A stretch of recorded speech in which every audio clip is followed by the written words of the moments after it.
자, 오늘 이제 말씀을 함께 보겠습니다. 오늘 말씀은 히브리서 강의 55번째 시간입니다. 히브리서 11장 17절에서부터 19절 제가 봉독하겠습니다. 아브라함은 시험을 받을 때에 믿음으로 이삭을 드렸으니 그는 약속들을 받은 자로 돼 그 외아들을 드렸느니라. 그에게 이미 말씀하시기를 내 자손이라 칭할 자는 이삭으로 말미암으리라 하셨으니 그가 하나님이 능히 이삭을 죽은 자 가운데서 다시 살리실 줄로 생각한지라. 비유컨대 그를 죽은 자 가운데서 도로 받은 것이니라. 아멘. 자, 말씀 전하겠습니다. 오늘 말씀의 제목은요, 우리의 간절함과 떨림에 대하여 하나님은. 되게 멋진 제목이죠. 다시 한번 읽어보실까요? 시작. 우리의 간절함과 떨림에 대하여 하나님은. 이것입니다. 우리가 살면서 우리 마음속에 소중하게 자리 잡은 존재들이 있을 것입니다. 근데 그런 존재들은 대부분요, 우리 마음속에 엄청 중요하다고 생각하지만 그러나 대부분은 잘 모릅니다. 일상을 살아갈 때는 대부분 몰라요. 그런데 없어지고 나면, 결핍이 생기고 나면 그 빈자리가 너무 컸다, 이런 이야기들을 많이 듣습니다. 그래서 일단 옆에서요, 그 우리 목사님들이랑 그 얘기할 때도 늘 그렇습니다. 성도들에게 너무 잘해주지 말라는 거예요. 너무 잘해주지 말아라. 왜냐하면 목사님이 잘해주면 그것이 디폴트인 줄 안대요. 그게 기본값인 줄 안다는 거예요. 기본값. 기본값인 줄 알아서 예를 들면 뭐 목사님이 우리 성도가 이렇게 조금 아프다 그러면 목사님은 죽어도 기도를 해야 된다. 뭐 이런 거. 그다음에 뭐 목사님은 우선에서 막 이렇게 다 나와가지고 교회 청소도 해야 되고, 그다음에 뭐 전기도 고쳐야 되고, 살림도 다 해야 되고, 공구리도 쳐야 되고, 페인트도 발라야 되고, 아시죠? 미장도 해야 되고, 우리 목사님은 다 해야 된다. 그다음에 전화를 해도 마찬가지예요. 전화를 해도 목사님도 퇴근 시간이라는 게 있지 않습니까? 그래요, 안 그래요? 자야 사람이 살고. 그런데 어떤 놈이 집사예요. 11시에 전화를 해가지고 성도가 전화하는데 당연히 목사님은 전화를 받아야 되느냐, 받아야 되는 거 아니냐라고 얘기하는 저 맨 뒤에 앉아있는 놈이 있다. 예? 그러더라 이 말이에요. 그게 여러분 디폴트가 아닙니다. 사람이 살라 그러면 목사님도 사람인데 잠도 자야 되고 쉬기도 해야 되고 그냥 그런 거죠. 근데 얘기를 그렇게 하더라고요. 너무 잘해주지 마라. 왜냐하면 그게 기본이 된다.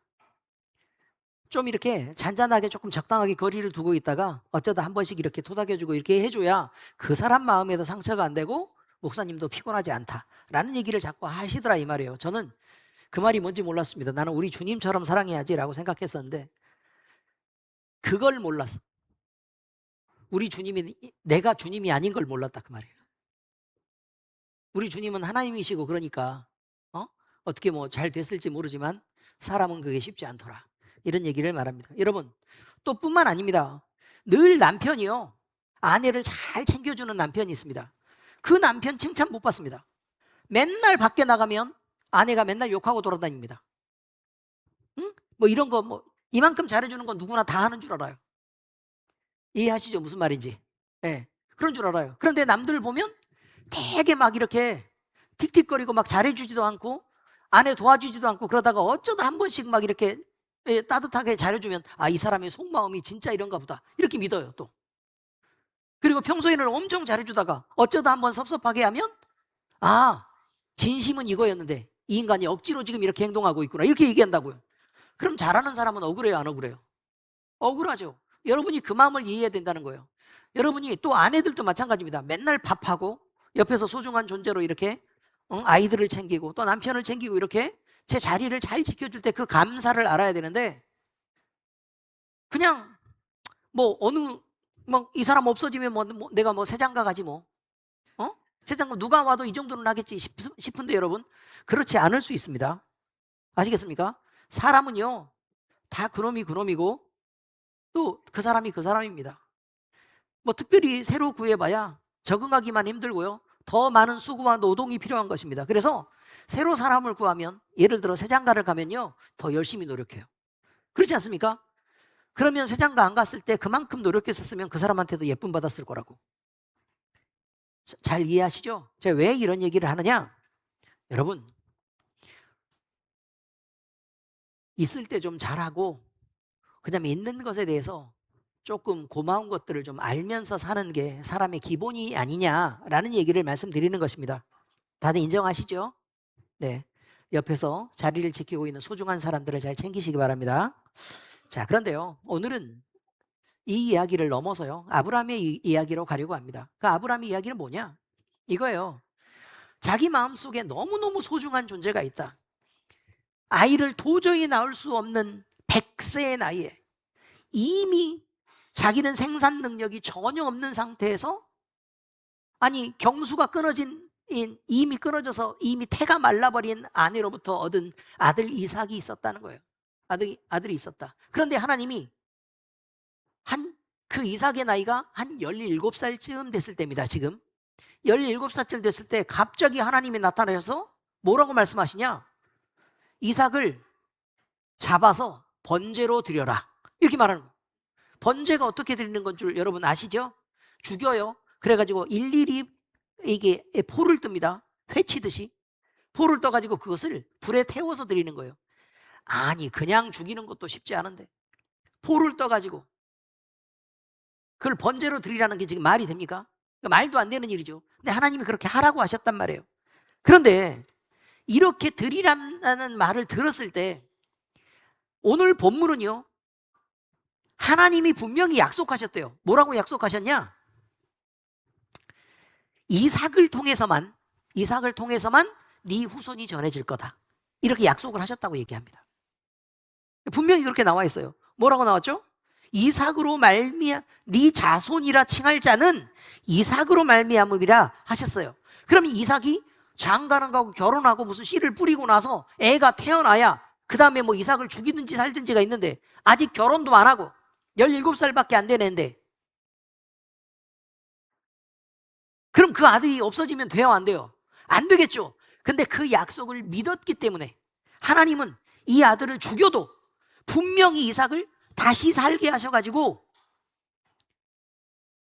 하나님이 원래 언약하셨던 그 약속을 지키실 거다라는 것을 아브라함이 믿었다고 얘기합니다. 그래 여러분, 근데 그건 그렇다 치자 그 말이에요. 근데 여러분, 자, 그랬구나. 그러면 왜 못 죽여? 이렇게 생각하세요, 여러분? 여러분 자식에게 정말 그렇게 됩니까? 자식이 있어요. 남의 손도 아니고 내 손으로 그 아이를 멱을 따고 피를 쏟게 한 다음에 그 각을 다 떠서 그 아이를 번제로 드리는 마음이 여러분 쉽겠습니까? 얼마나 가슴이 아팠겠습니까? 아브라함은 제발 이것만은 면하게 해주기를 얼마나 간절했을 것이며, 그리고 그 제물인 이삭과 함께 모리아산으로 올라가는 그 과정은 얼마나 힘이 들었겠냐 이 말이에요. 얼마나 떨렸겠습니까? 정말 다리에 힘은 있었겠습니까? 120세가 다 된 나이인데. 우리는 자녀를 둔 부모가 되면요,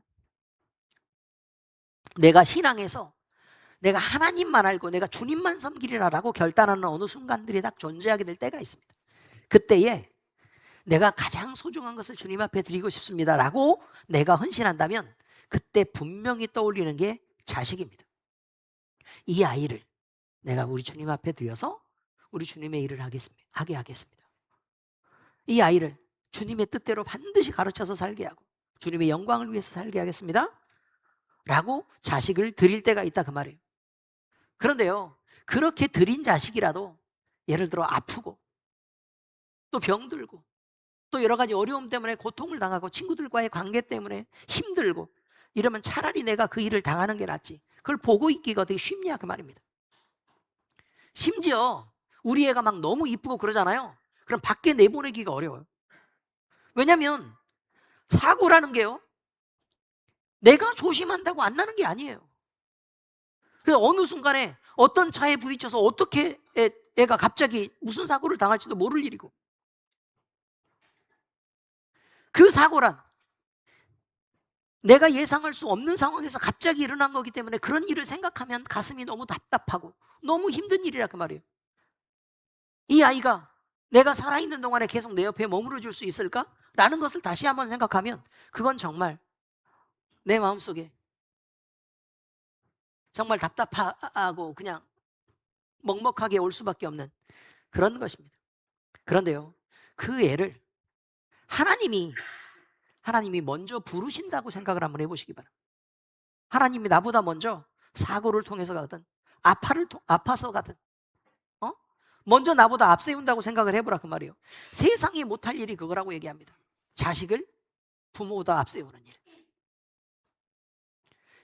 그리고 앞세운 자식을 평생 가슴에 품고 사는 일, 그 나를 지키는 일, 엄청 힘들다 그 말이에요.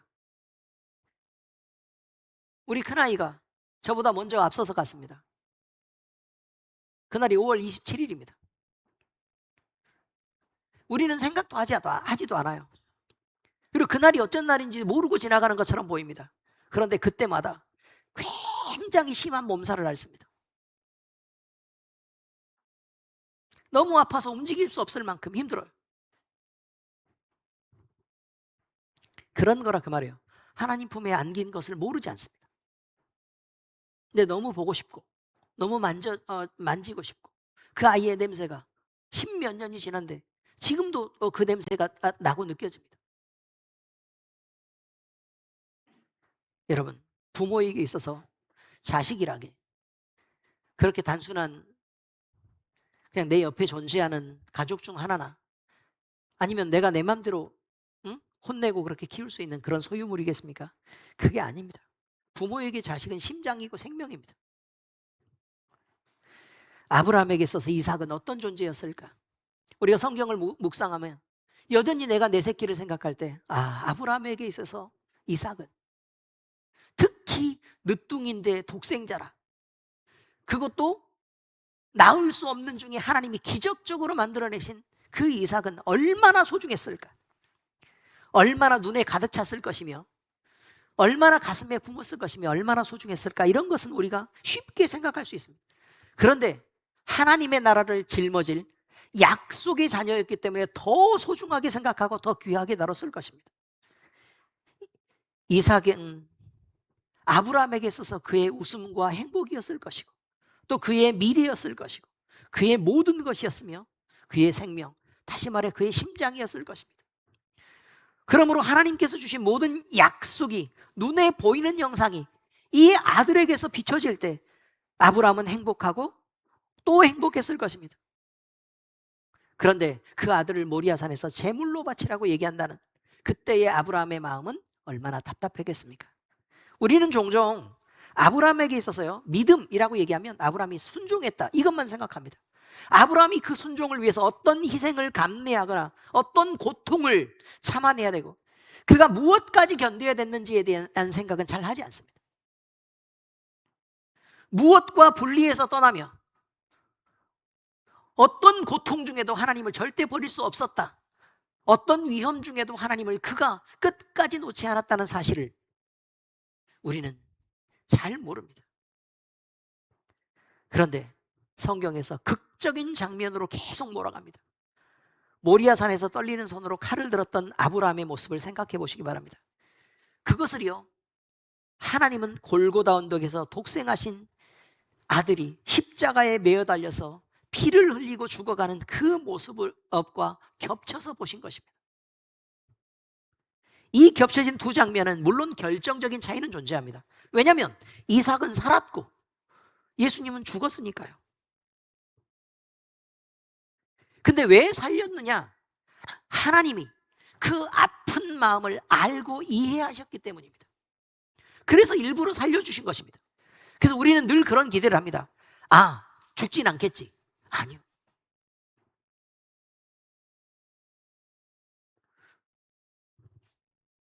늘 그렇지는 않습니다. 그러나 골고다에서 보여주신 하나님의 사랑은 절대로 멈추지 않았습니다. 하나님은 우리를 살리시기 위하여 자기 아들을 아끼지 아니하시고 십자가에 죽도록 외면하셨습니다. 여기서 외면한다는 사실은 신학적으로 문제가 있을 수 있어요. 외면했다. 사실은 외면한 게 아닙니다. 아들이 너무너무 귀하고 너무너무 사랑스럽지만 그리고 자기 전부고 자기 심장이고 너무 고통스럽지만, 그러나 부둥호가 우리를 향했다는 것입니다. 우리가 잊지 말아야 될 일은 이것입니다. 내가 얼마나 하나님으로부터 사랑받은 자냐, 얼마나 어떤 희생을 감수하면서 하나님을 나를 지키시려고 하는 분이신가. 하나님은 도대체 무엇 때문에 나를 이렇게까지 사랑하시는가, 이런 것을 잊지 말아야 된다는 것입니다. 우리가 많은 것들을 드린 것처럼 보입니까? 우리가 대단한 것들을 내어놓는 것처럼 보입니까? 아닙니다, 여러분. 그렇지 않습니다. 하나님이 먼저 희생하셨습니다. 우리는 때때로 하나님 앞에 묻습니다. 왜 하나님은 내가 왜 가장 귀하고 소중하다고 생각하는 그것만 자꾸 희생하라고 말씀하십니까?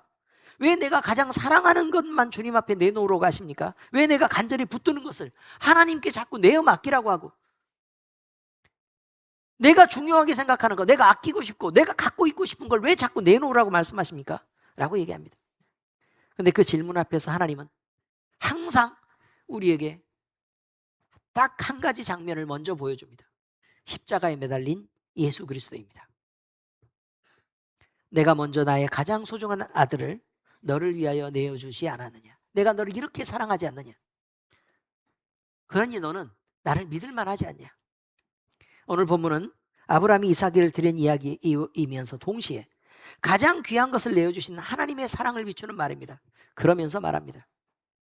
우리의 두렵고 떨림, 그 가운데서 내가 가장 사랑하는 것을 하나님 앞에 열어놓고 드리라고 얘기할 때에 그것이 과연 우리에게 희생하라고 말하는 것인가? 아니면 이삭을 통해 아브라함의 믿음을 확인하고 그 확인된 믿음을 통해서 아브라함이 평생 당당하고 이삭을 통해 놀라운 세상을 펼치시려고 하는 하나님의 그 계획이 펼쳐진 하나의 장면을 만들고 싶어 하는 것인가? 이걸 생각해야 된다는 것입니다. 풀어 설명하겠습니다. 첫 번째 말씀은 우리의 이삭보다 하나님을 더 사랑하게 하시는 하나님이다 라는 제목입니다. 우리의 이삭. 우리에게 이삭은 무엇인지를 먼저 생각해야 됩니다. 본문은 이렇게 말합니다. 아브라함은 시험을 받을 때에 믿음으로 이삭을 드렸으니 그는 약속을 받은 자로 돼 그 외아들을 드렸느니라. 여기에서 우리가 주목해야 될 것은요, 하나님께서 아브라함에게 요구하신 대상입니다. 무엇을 요구했을까? 이삭입니다. 이삭. 재물을 요구했으면 드렸을 것입니다. 편하게. 조금 아깝기는 하겠지만 희생을 요구했으면 자기를 희생했을 것입니다. 노력을 요구했으면 노력을 드렸을 것입니다. 근데 하필 사라를 요구했으면 드렸을 것입니다. 기쁜 마음으로. 그런데 하필 이삭이라니. 아브라함에게 이삭은 단순한 아들이었겠습니까? 지금까지 얘기했지만 하나님의 놀라운 선물이자 자기 인생의 전부였고 아브라함의 심장이었습니다. 그러면서도 거기서 내 것으로 끝난 게 아니라 하나님의 장래의 계획이었고 약속의 자녀였습니다. 그런데 하나님께서는 바로 그 이삭을 하나님 앞에 다시 내드리라고 말합니다. 인간적으로는 이해할 수 없는 명령입니다. 내 자손이라 칭할 자는 이삭으로 말미암음이라 라고 얘기해놓고 이삭을 죽여서 바치라는 게 말이 되겠습니까? 그건 약속의 통로를 끊으려고 하는 일 아닙니까? 그러니 하나님 앞에 다시 반문할 수도 있었을 것이에요. 하나님이 그렇게 말씀하셨잖아요. 이삭을 통해서 하나님이 자손을 주시겠다고 분명히 얘기하셨는데, 근데 왜 그 자손을 죽이라고 말씀하십니까? 왜 하나님이 이랬다 저랬다 하십니까? 라고 우리는 얼마든지 반문할 수 있었을 것이라 그 말이에요. 그런데 아브라함은 어디까지 갔느냐? 죽여도 살리실 것이다까지 간 거예요. 죽여도 살리실 것이다. 우리를 때로 망하게 하시는 하나님이 계십니다. 우리를 때로 아프게 하고 고통당하게 하고 견딜 수 없는 환난 가운데 밀어넣는 하나님이 계십니다. 그 하나님께 우리는 반문합니다. 하나님, 예수님을 잘 믿고 우리가 신앙 안에 있으면 우리로 형통함을 준다면서요. 야베스한테 그렇게 기도시키셨잖아요. 지경을 넓히셔서 부동산만큼은 넓혀주기로.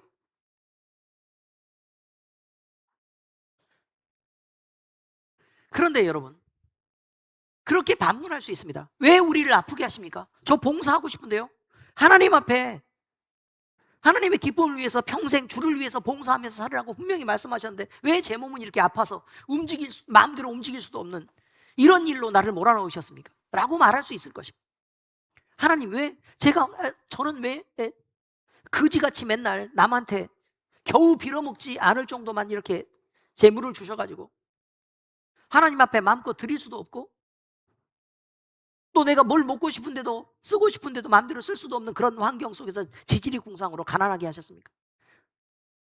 주님은 분명히 형통하게 하신다고 하고 주님은 주님으로서 풍족하게 하신다고 말하지 않으셨습니까? 라고 우리는 반문할 수 있다는 것입니다. 이것이 우리에게 있어서 이삭입니다. 그런데 여러분, 하나님은요, 그 이삭을 드리라고 요구할 때 여러분의 반문이 믿음인가?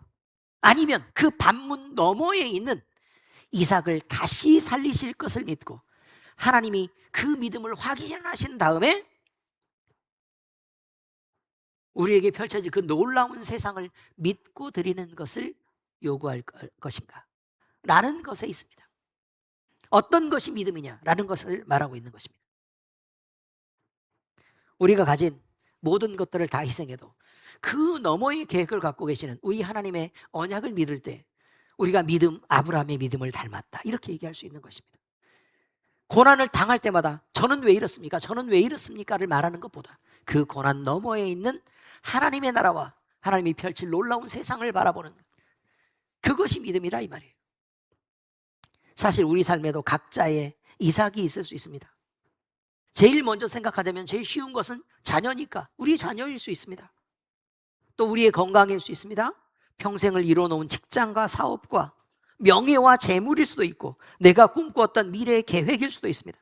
처음에 이런 것들을 주신 하나님께 감사하며 영광을 돌립니다. 그런데 그것을 다시 무너뜨리고 이것을 나에게 네가 그렇게 소중하게 여긴다면 오히려 그것을 나에게 드림으로 내가 그것들보다 더 소중한 것을 네 믿음을 보여라 라고 시험하실 그때에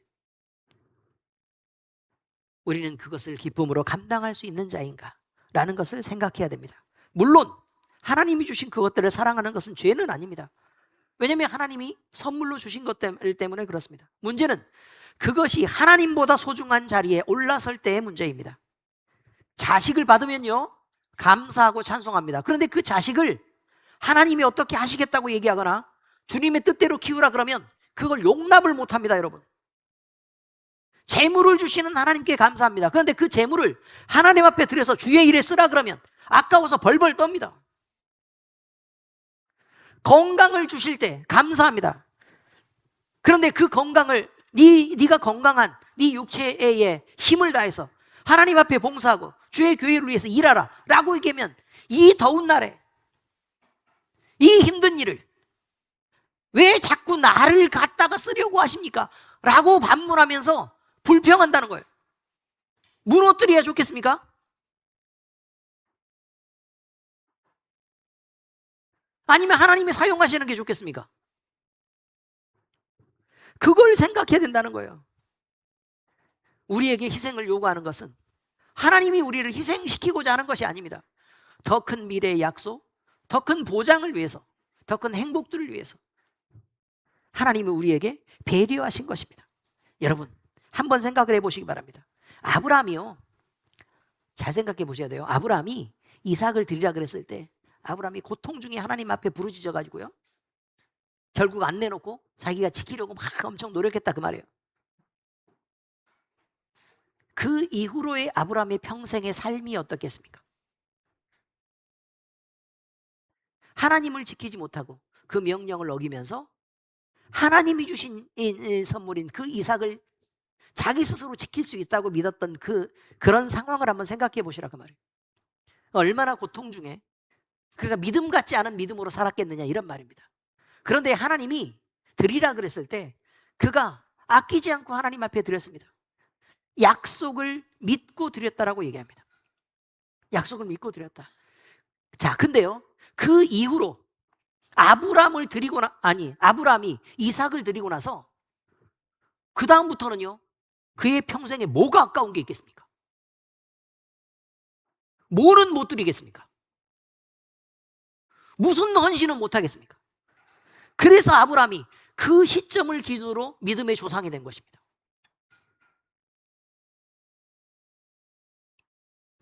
바로 이것입니다. 하나님이 오늘 또 우리에게 조용히 물으십니다. 네가 내가 준 것을 사랑하느냐, 아니면 그것을 준 나를 사랑하느냐? 내가 준 것을 사랑하느냐, 아니면 준 나를 사랑하느냐? 이 질문 앞에 우리의 믿음이 드러납니다. 마태복음 22장 37절에 말합니다. 주님이 말씀하셨습니다. 내 마음을 다하고 목숨을 다하고 뜻을 다하여 주 너의 하나님을 사랑하라 라고 말했습니다. 섬기라가 아니고 뭐라고요? 사랑하라라고 말하셨습니다. 우리는 그 사랑을 지키는 것, 이것이 중요하다는 것입니다. 두 번째, 우리의 떨림보다 더 큰 떨림으로 독생자를 내어주신 우리 하나님이 계십니다. 본문은 이어서 말합니다.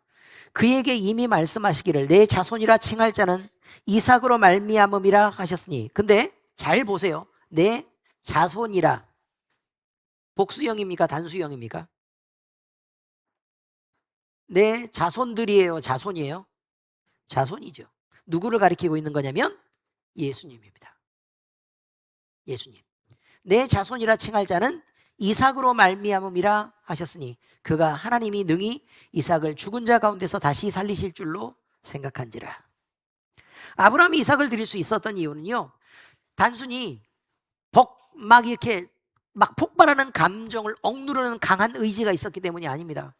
그는 하나님께서 하신 약속을 절대적으로 믿었기 때문이었습니다. 그리고 다른 사람이 아닌 오직 이삭, 바로 이 아이를 통해서만 하나님이 아브라함의 후손을 주실 것을 믿었기 때문에 그렇습니다.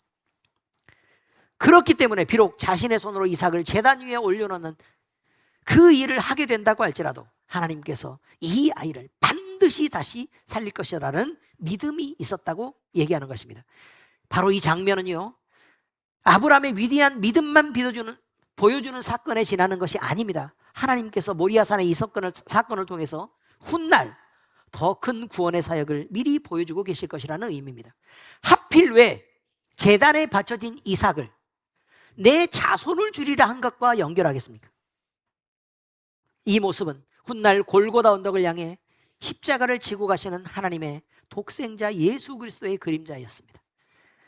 우리 주님이 십자가에 못 박히시던 그날, 하나님은 사랑하는 아들을 골고다 언덕 제단으로 올려보내셨습니다. 아들은 희생 제물이 되시기 위해 나무 십자가를 자기의 등에 지고 산길을 오르셨습니다. 물론 끝까지 십자가를 질 수 있었던 기력이 있었던 건 아닙니다. 아리마대 요셉이 그 뒤편에 십자가를 지고 갔습니다. 그리고 하나님 아버지는 찢어지는 사랑의 마음으로 아들이 십자가에서 속죄의 제물이 되어서 죽는 것을, 그 길을 끝까지 허락하셨습니다. 이 두 장면 사이는 결정적인 차이가 있다고 말씀드렸습니다. 모리아산에서 아브라함의 칼은 하나님의 음성 앞에서 멈추어졌습니다. 하나님께서 준비하신 순양이 이삭 대신 제물이 되었습니다. 아브라함은 아들을 다시 품에 안고 산을 내려올 수 있게 된 것입니다. 그러나 골고다에서 하나님은 사랑의 열심을 멈추지 않았고, 그래서 다른 것으로 대신하지도 않으셨습니다. 하나님은 죄로 죽을 수밖에 없는 우리를 불쌍히 여기시고 우리를 살리시기 위해 자기의 독생자 아들을 아끼지 않으시고 우리 주님을 십자가에 내어주신 것입니다. 아브라함은 자신의 아들을 죽음으로부터 돌려받았지만 하나님께서는 우리를 살리시기 위해서 자기 아들을 죽였습니다. 그러므로 우리는 하나님께 왜 나에게 가장 소중한 것을 드리라고 자꾸 요구하십니까? 라고 묻기 전에 먼저 십자가 앞에 서야 합니다. 하나님은 우리에게 가장 소중한 것을 요구하시기 전에 이미 자신의 가장 소중한 독생자를 우리에게 내어주셨기 때문에 그렇습니다. 로마서 8장 32절에 하나님이 우리에게 그 아들을 내어주신 것에 대해서 이렇게 말합니다.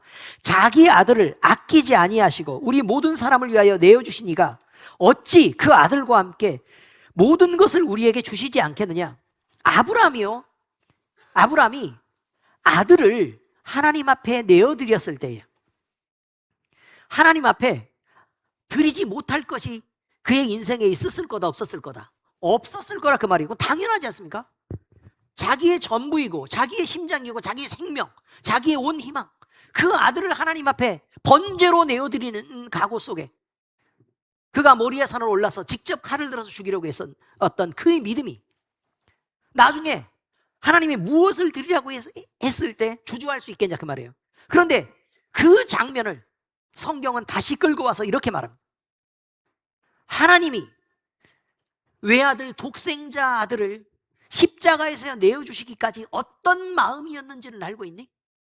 그 아들까지 내어주신 하나님이 너희들이 요구하는 그 어떤 것이라도 도대체 못 들어줄 건 뭐야? 아들도 주시는 분인데, 이런 표현을 쓰고 있습니다. 그러므로 우리가 하나님께 드리는 모든 헌신은 우리가 먼저 하나님을 사랑하고 있다는 증거가 아닙니다. 우리는 먼저가 아닙니다.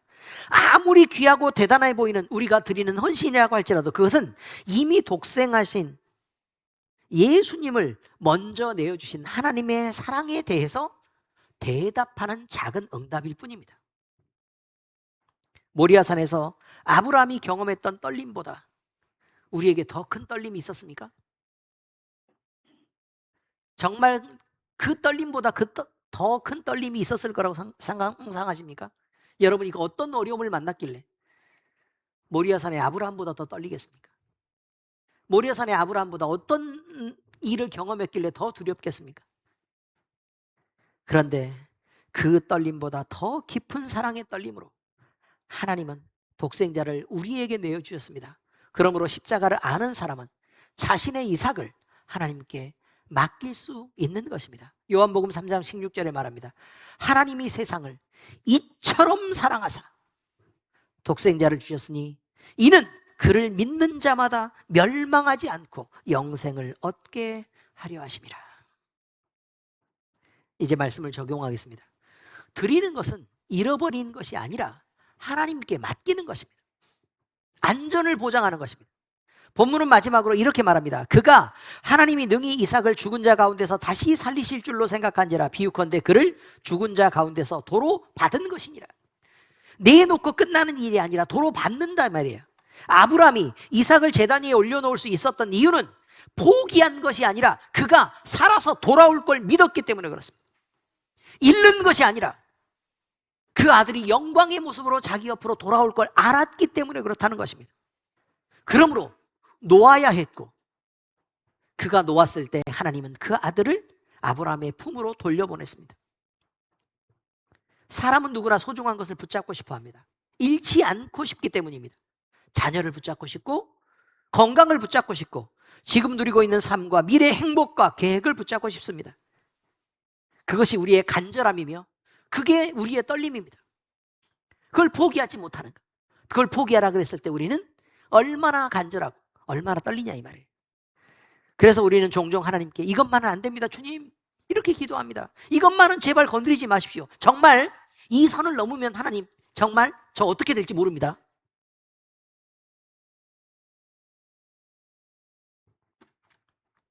제발 이것만 가져가지 마십시오라고 기도합니다. 그러나 하나님께서 우리의 이삭을 요구하시는 것은 우리의 눈물과 간절함을 외면하시기 때문이 아닙니다. 오히려 순종하는 자신에게 축복을 누릴 수 있는 믿음이 있는지를 확인하게 하고 그 헌신을 통해서 여러분 이후의 삶을 얼마나 당당하게 살게 하려는 하나님의 계획이 있는 것입니다. 하나님은 얼마나 우리를 사랑하시느냐, 독생자를 내어주실 만큼 우리를 사랑하십니다.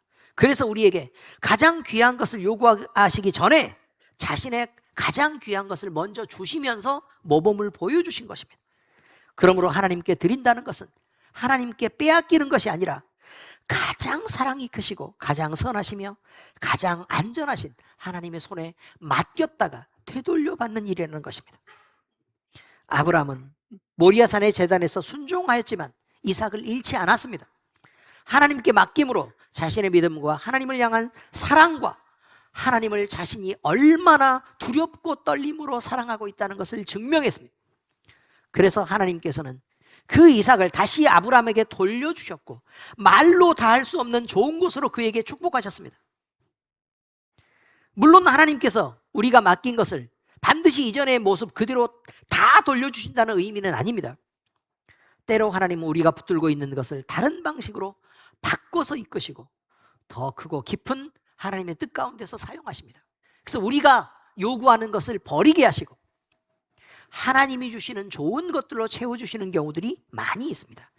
이때 분명한 것은 하나님께 맡겨진 것은 결코 하나님의 사랑의 범위 밖으로 나가는 것이 아니고 또 사라져버리는 것이 아니라는 것입니다.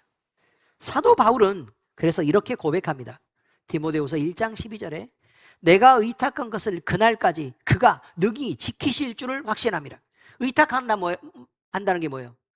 기대고 맡긴다는 거예요. 믿고 기대서 맡긴다는 것입니다. 그런데 그날까지 그가 어떻게 하신다고요? 지키시는 분이라 이 말이에요. 잃어버리는 거 아니라 그 말이에요. 그리고 베드로 사도도 이렇게 원면합니다. 너희 염려를 다 주께 맡기라. 이는 그가 돌보심이라. 염려하면 맡기면 그냥 망한 것이 아니라 하나님이 돌보신다고 얘기하잖아요. 믿음은 자신의 요구를 관찰하기 위해 매달려서 하나님께 뭘 달라고 막 악쓰고 부르짖으며 주신 것을 또 붙잡고 끝까지 움켜잡고 내가 이것만큼은 반드시 지키고 싶습니다 라고 하려는 그런 힘을 믿음이라고 얘기하지 않습니다. 믿음은 하나님께서 주신 것이라면 다시 하나님께 맡길 수 있는 신뢰입니다. 맡겼다가 마음대로 찾아서 쓰고 또 맡겼다가 마음대로 찾아서 쓰고 그렇게 하는 것입니다. 아니 돈 있다고 다 현금 들고 쓰는 사람이 어디 있습니까? 오히려 우리는 하나님이 아브라함에게서 모리아산의 골고다를 함께 겹쳐서 보게 하신 사실을 우리는 바라볼 수 있어야 합니다. 아브라함은 자신의 가장 소중한 이삭을 제단 위에 올려놓았습니다. 그러나 하나님 아버지께서는 그보다 더 큰 사랑으로 자신의 독생자를 십자가 제단에 올려놓으셨습니다. 그러므로 이제 우리의 신앙은 왜 이것을 내려놓아야 합니까? 라고 묻는 것이 아니라 독생자까지 내어주신 우리 하나님이시라면 내가 가장 소중하게 여기는 이것이라도 주님 앞에 맡기겠습니다 라고 고백하는 자리까지 가야 합니다. 십자가는 우리의 간절함과 떨림에 대해서 하나님께서 주신 가장 강력한 대답입니다. 드리는 것은 잃어버리는 것이 아닙니다. 드리는 것은 하나님께 맡기는 것입니다. 기도하겠습니다. 하나님 아버지, 우리 하나님께서는 하나님의 사랑을 보여주실 때 먼저 하나님의 가장 귀한 독생하신 아들 예수 그리스도를 우리에게 보내주시고